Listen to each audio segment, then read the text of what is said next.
is the one buying the slave. It's a white. Okay. Oh. And that's what we give. Oh, I see. At English. Kind of. Like, Yeah. Yeah.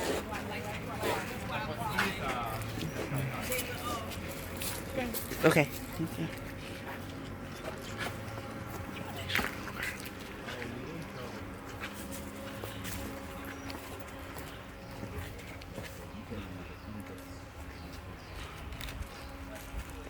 I'm sorry.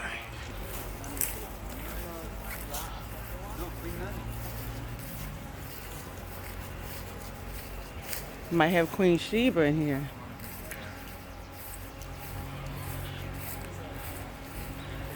Malcolm, you see Malcolm?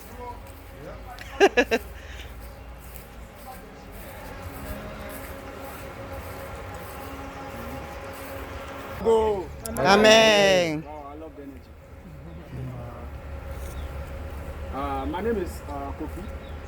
Born on Friday, and Fridays are always the best. Yes, and I'm going to be your side guide. But before we start with the tour, there are a few things that will let us know as Africans before we start with the tour. For me, Kofi, I always say our ancestors were not able to survive all this because they were brave or because they were stronger. For me, I always believed that there was this spirit that was with us, and this spirit was so special, and this spirit kept us moving even when we thought we couldn't continue again. So in everything that we do as Africans, we should always remember to add the spiritual aspect of it, because that makes us who we are. Now you realize when you were coming through the gate was very short for those of us who are a little bit taller. So when you were coming from the gate, you came through the gate like this. It is very symbolic. You have already paid your respect to the grounds without you even knowing, because you entered like this and you paid the respect to our two great ancestors. Now when you come in here, the first rituals that we do before we start with the tour, it is the pouring of libation.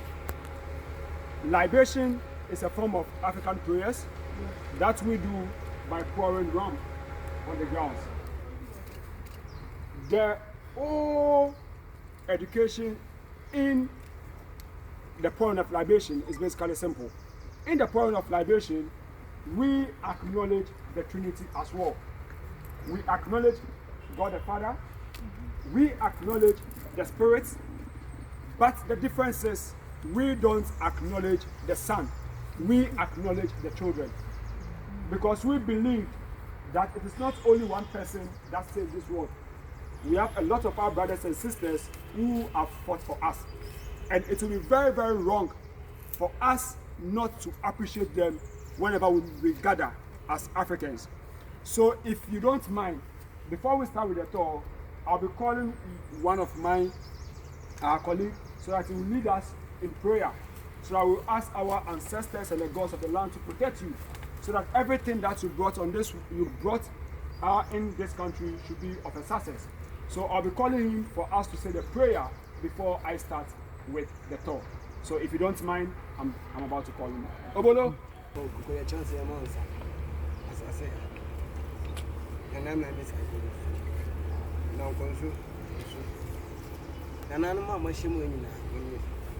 And I'm more more crab or two and I from freedom factors. I'm moving more crab at the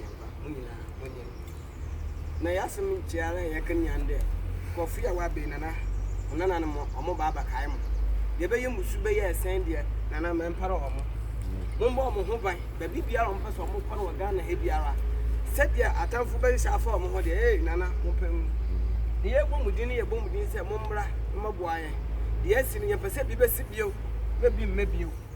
Mumbo, Mufra, Moko, before, and be your Moko Biara, will you mighty number 4. Now, send me around to 1 hour for back. Let's only between the comments as well. Master of Badamasi. Yadamasi. Somewhere here and there every Yadamasi. Mishra, we are never sad yet. You are my Duma. On be on my volume, on my point to be a Madamasi. Amen. Amen. So basically, boss, I'll allow my senior colleague to tell you what Thank you. the man said. Yes. He basically said, first, he gave thanks unto the Almighty God. That is a Tradian poem. He's the Almighty God. We in Accra, we say Ata Nanyo, meaning a male and a female God. And then he called the other deities, the people who lost their lives, the people who fought, all the freedom fighters, everything that made it possible for you to be on the soil today. He asked for God's blessing, and then he asked that everything, every desire of yours should come into fruition. Everything you come here to do should be successful. And as you go, you carry the message. The deities and the gods should be with you, guide your family, take you safely back, and then make sure you come back to your roots. So basically, that was the prayer. Amen. Amen.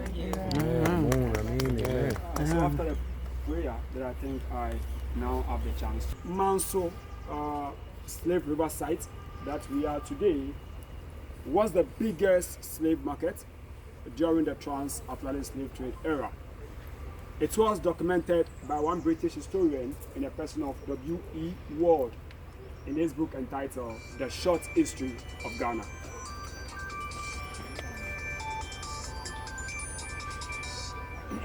The Short History of Ghana. Although there were some slave markets, like the Piccolo slave markets at the Upper East region of Ghana, Salaga market at the northern part of Ghana, Ketekachi market and other markets as well, but Asin Manso slave market here in the central region of Ghana and the Salaga market at the northern part of Ghana played a major role during the trade. Enslaved Africans that were captured from the upper borders of Ghana, like Burkina Faso, Mali, Niger, and some parts of Nigeria, they were first made to march in chains and shackles, barefooted and half-naked, to the Salaga market at the north.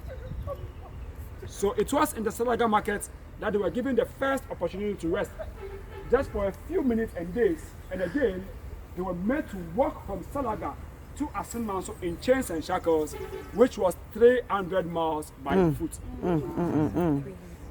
So during that era, because they were marching through the forest part of the country, a lot of our brothers and sisters were exposed to many dangers while marching them from the north down to Asin Manso. Some of them were bitten by snakes, others were attacked by wild animals, others suffered punishment and cruelty from the slave raiders.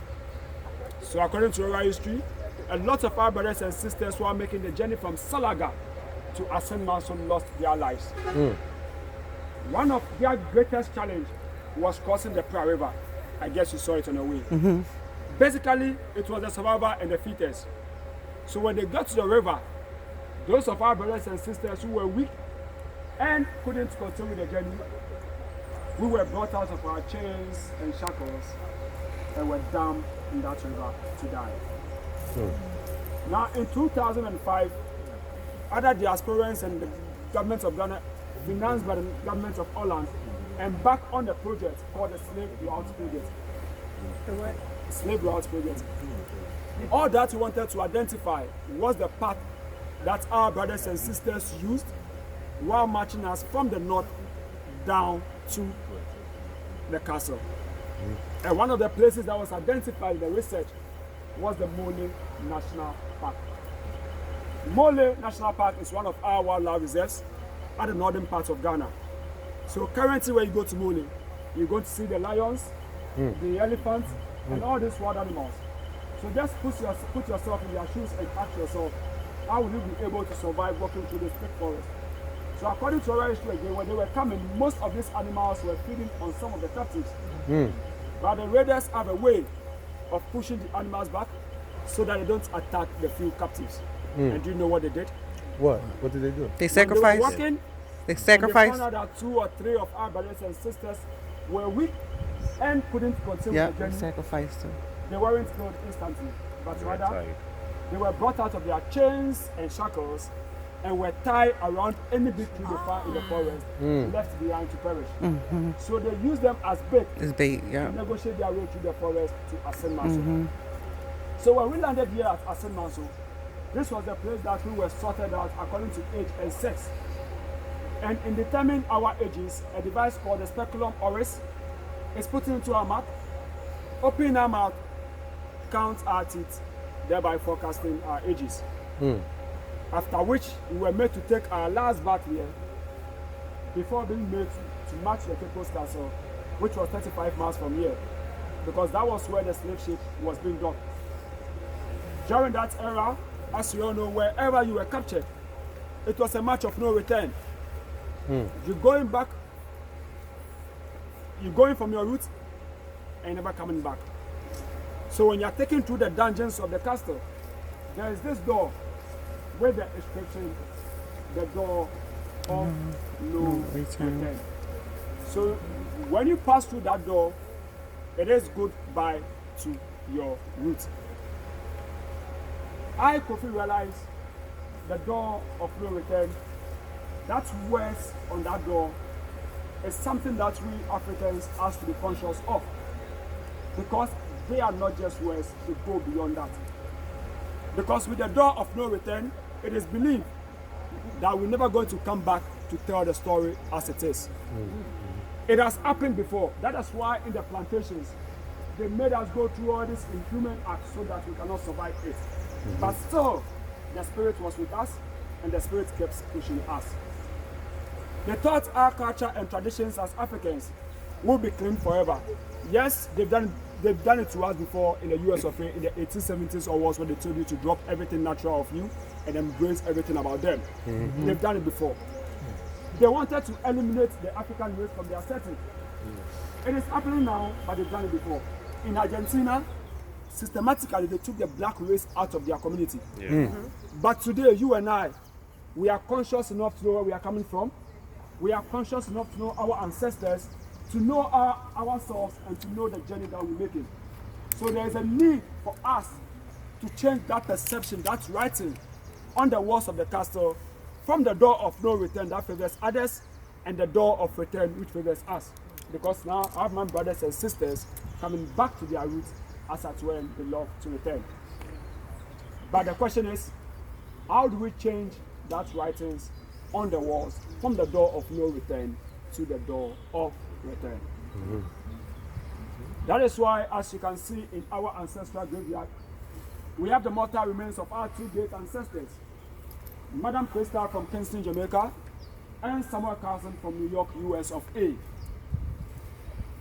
Madam Crystal was a young lady who was captured into slavery, but because she was a lady, she couldn't bear seeing people maltreated.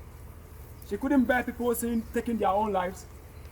The atrocities that were meted on others was so much for this lady to contain. So in a way, she decided to rebel against the act by starving herself to death. But during that era, whenever you do that, there's a force feed punishment you. which is meted on you to serve as a deterrent from your other captives from doing the same. Turn it out. They chisel your teeth and they force you to feed. Yeah, It's called a force feed. Yeah. This and other punishments Madam Crystal have to go through. But because she was fighting for us, she never took in anything until she lost her life. At the far end, Samuel Carson, the first African American to rise to the highest rank in the US Navy. He died at the age of 35 years. When you want to know more about Samuel Carson, you can watch this movie, Men of Honor, and you know more about Samuel Carson. He died at the age of 35 years, but he wasn't given a befitting burial. So not until 1998, nobody was allowed to go through this path. It was only the chief and the priest, because it was so sacred a place that all our rituals in this community were performed there. So in 1998, when this facility was opened for the general public, that was when these two of our great ancestors consulted our Ministry of Tourism and told them about the wish of their great grandparents. That it was in their wish that they needed to be buried right on their ancestral route. So in collaboration with the two families and our Ministry of Tourism, their mortal remains was flown in from Jamaica and US to the Kotoka International Airport, And the journey from Accra to Cape Coast was one journey that I would always remember. It was a beautiful journey. When we were coming, we were having all our brothers and sisters in the diaspora represented. Caribbeans, Haiti, Barbados, everybody represented. And everybody, I mean everybody. The bus was almost like 500 buses escorting Madam Krista and Samuel Kazim from the airport, Accra International Airport, all the way to the Cape Coast Castle. So we got to a place called Abanze. Abanze is very close to the Cape Coast Castle, very close to Cape Coast. So when they got to Abanze, we realized the road has been blocked by the youth of Abanze. So they don't want our ancestors to pass through the land. So because we were having all the military personnel at our side, we just ordered them out to just disperse the crowd so that our ancestors will pass. The military men were successful to open up the road, but something happened. When the driver went in the car and sparked the car, it wasn't. Then we called for the big men to come and support us by pushing so that we can spark. Pushing the car was stuck, the car wasn't moving. That is where we knew there was something happening. So the ministers have to concede defeat and ask the youth, why is this happening? Then the youth said, for us, we don't know why this is happening, but we can consult the priest. So if you don't mind, let's go and call the priest so that the priest will tell us what he is seeing in the spirit. So the priest came over, and what the priest said was, our ancestors are not excited because we are not here to change their history. They were shipped across the Atlantic Ocean, so when they are coming back, they have to use the same Atlantic Ocean. So the people of Abanze, all the fishermen of Abanze, brought out their big canoes, one for these two mortal remains of our ancestors, and the 52 fishermen escorted these two of our ancestors on the Atlantic Ocean. So immediately they landed on the sea, making the journey. That was when the driver was able to spark the car. And so all the group moved by road, but these two of our great ancestors were shipped across the Atlantic Ocean to the Cape Coast Castle, passing through all the mediums and channels and coming out of the door of no return to change it to the door of return on the 31st day of July 1998. The following day, they were brought here at Asin Manso. Asin basically is a tree word which means travelers or people that are just passing through. So our history has it again that a lot of us that from this community were some of the captives who managed to escape. But because we didn't know how to return to where we were captured, we formed part of this community. So when these two of our ancestors landed here, everybody in the community was made to wear black and red to mourn our ancestors. On the 31st night, we had a vigil for them. And the following day, which was the 1st of August, these two of our great ancestors were buried here. So every 1st of August is when Ghana as a nation, we decided to celebrate our Emancipation Festival. You just missed Emancipation by maybe 7 to 10 days. And this year Emancipation is a destiny year because we are celebrating 400 years of African resilience. This is not only the mortal remains of only Madam Krista and Samuel Kazim. We have a whole lot of our brothers and sisters in the diaspora coming over to sprinkle their ashes on this ground. So to go to this ground to take a picture, you can go in with your shoes on. Now I'll be taking you to one beautiful plant, which is called the mimosa plant. This time in Africa, it is not a drink. It is, yes, it is a plant which has some indigenous knowledge to share. That plant played a role in our history as Africans during the era of slavery. So I'm going to take you to that plant and I'm going to illustrate how it played a part during the era of slavery. So if you don't mind, I'm going to plant somewhere or the other. But just that we don't even know why this plant is with us, following us wherever we go as Africans. You see? Interesting. Yes, shame my lady. Yes, shame my lady, yes. You see, during the era of slavery, right, the perception and the propaganda out there. So it's a better question. And have you ever had answers to it? Okay, that is why you meet Kofi. That's why studio I'm the best. The whole thing is basically like this. How can I defeat you if I don't have much information about you?